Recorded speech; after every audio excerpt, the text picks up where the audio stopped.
Assalamualaikum warahmatullahi wabarakatuh. Berjumpa kembali bersama saya, Ibu Fitria Purnamasari, di dalam pembelajaran sejarah peminatan di kelas 11 IPS. Nah, kalau kemarin kita sama-sama sudah menyimak mengenai materi kerajaan Hindu dan Buddha di Indonesia, yakni Kerajaan Kutai, lalu Kerajaan Tarumanegara, dan juga Kerajaan Sriwijaya, maka hari ini saya akan melanjutkan kembali materi kerajaan Hindu-Buddha yang ada di Indonesia. Silakan disimak. Sebelum saya lanjut ke materi, nanti saya pastikan kalian agar setelah menonton video ini, kalian harus berkunjung ke Google Classroom kalian. Di sana akan ada tugas, temanya adalah ayo berkunjung ke situs peninggalan Kerajaan Hindu-Buddha di Indonesia. Nah, peninggalannya kalian boleh memilih antara candi ataupun prasasti yang ada di Indonesia. Untuk lebih lengkapnya, kalian bisa langsung kunjungi Google Classroom kalian. Silahkan kalian menyimak materi berikut ini. Kerajaan Mataram Kuno. Kerajaan Mataram Kuno ini diperkirakan berada di daerah yang dialiri sungai seperti Sungai Progo, Bogowonto, dan daerah Bengawan Solo yang meliputi daerah Magelang, Muntilan, Sleman, dan juga Yogyakarta. Wilayah ini dilingkari oleh pegunungan dan diperkirakan eksistensi Kerajaan Mataram Kuno ini berlangsung selama kurang lebih 196 tahun, dari tahun 731 Masehi sampai dengan 928 Masehi.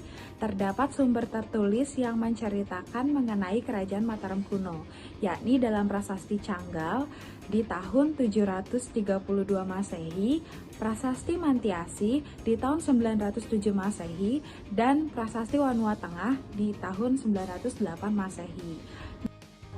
Nah, Kerajaan Mataram Kuno sendiri ini sebenarnya nama-nama rajanya mulai terkenal di prasasti-prasasti yang ada di abad ke-10. Tercatat bahwa ada beberapa raja yang ternyata memerintah lebih dari 20 tahun, yakni Raja Sanjaya yang selama 24 tahun, Rakai Panangkaran 38 tahun, Rakai Warak 24 tahun, dan Rakai Kayuwangi 30 tahun.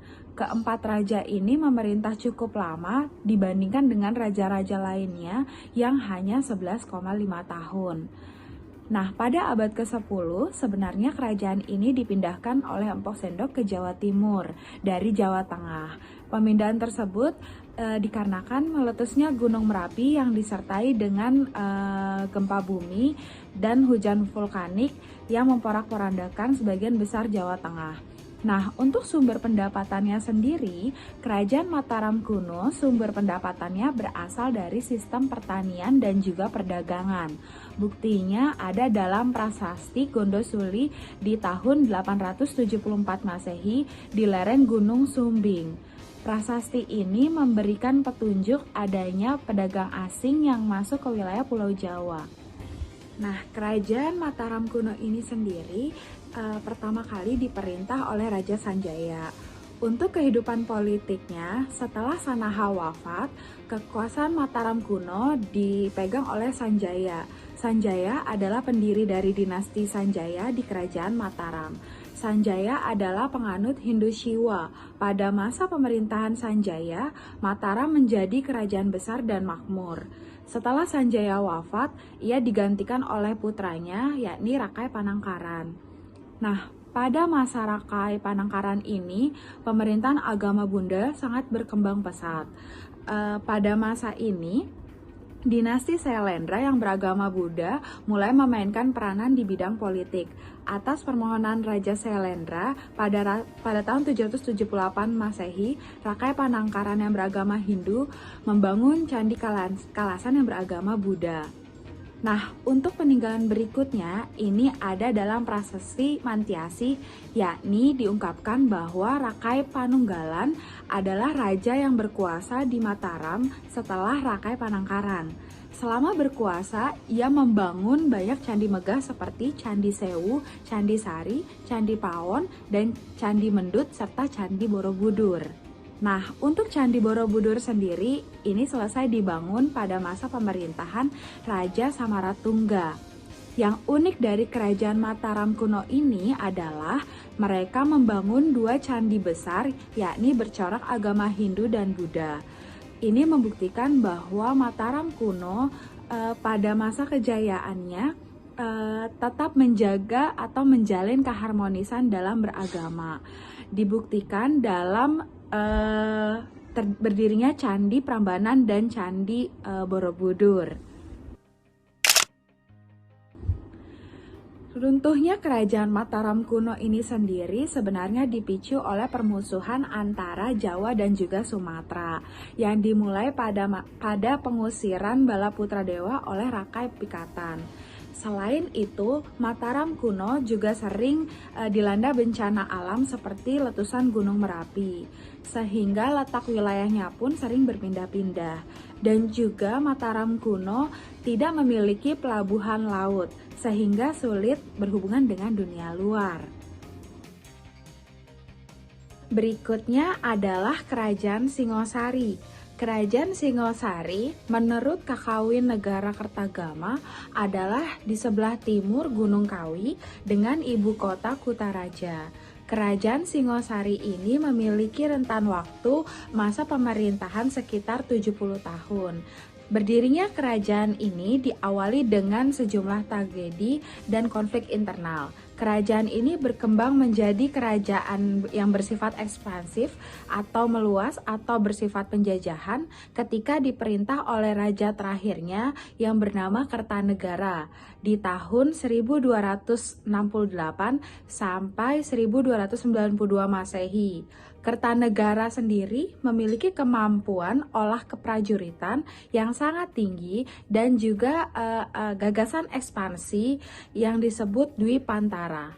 Kata Dwi Pantara berasal dari bahasa Sanskerta, yaitu Dwipa artinya pulau dan Antara artinya adalah luar atau seberang.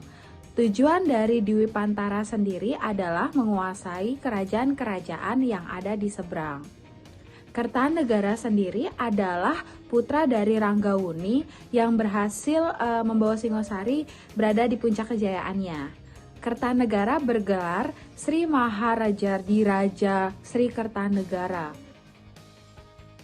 Kertanegara memiliki perhatian besar untuk bidang keagamaan. Nah, pada masa pemerintahannya terjadi sinkretisme budaya antara Hindu Siwa dan juga Buddha, sehingga sinkretisme ini melahirkan aliran baru yaitu Buddha Tantrayana. Selain itu, pada masa Kertanegara juga banyak karya sastra yang ditulis oleh para penulis istana dalam bentuk kitab, yakni kitab Pararaton yang sangat terkenal.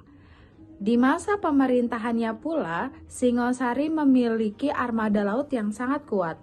Buktinya adalah pengiriman ekspedisi ke Melayu atau disebut dengan ekspedisi Pamalayu pada tahun 1275 dan pada tahun 1284 ke Bali. Setelah berhasil menjalin persahabatan dengan kerajaan Melayu, ia juga mengirim ekspedisi dengan membawa arca Amogapasa sebagai hadiah untuk Sri Maharaja Mawardewa di tahun 1286. Ekspedisi Pamalayu memiliki tujuan khusus, yakni menjalin kerjasama pertahanan untuk menghadapi ekspansi Mongol di bawah Kubilai Han yang sangat terkenal dari Cina ke wilayah Asia Tenggara. Nah, ekspedisi ini sendiri bermula dari datangnya sebuah utusan Mongol, yakni Mei Qin, Utusan tersebut menyampaikan sebuah surat dari Kubilai Khan yang memerintahkan Raja Kertanegara untuk tunduk di bawah kerajaan Mongol. Namun Kertanegara ia menolak, bahkan menghina Kubilai Khan dengan memotong salah satu telinga utusan terakhir Mongol dan membawa telinga tersebut ke Kubilai Khan. Ini adalah bukti bahwa penghinaan Kertanegara terhadap Kubilai Khan. Sehingga Kubilai Khan mengirim pasukannya kembali untuk menghukum Kertanegara pada tahun 1293 Masehi. Namun sebelum pasukan Mongol datang, ternyata Raja Kertanegara sudah tewas oleh Jayakatwang, keturunan dari Kertajaya, yakni yang merupakan raja dari kerajaan Kediri. Atas saran Arya Wiraraja dari Sumenep, ia menyarankan agar Jayakatwang membunuh Kertanegara karena alasan untuk balas dendam. Kemunduran Singosari sendiri terjadi karena Kertanegara terkecoh. Ia sendiri mengira bahwa menyerbu Singosari dari utara adalah pasukan utama dari Jayakatwang. Ia lantas mengirim menantunya, yakni Raden Wijaya, yang kelak menjadi pendiri dari kerajaan Majapahit dan meneruskan ekspedisi Pamalayu untuk menghadapi pasukan utara itu. Namun Raden Wijaya ini memang berhasil, namun itu juga hanya merupakan taktik dari Jayakatwang yang merupakan taktik untuk mengosongkan wilayah Singosari.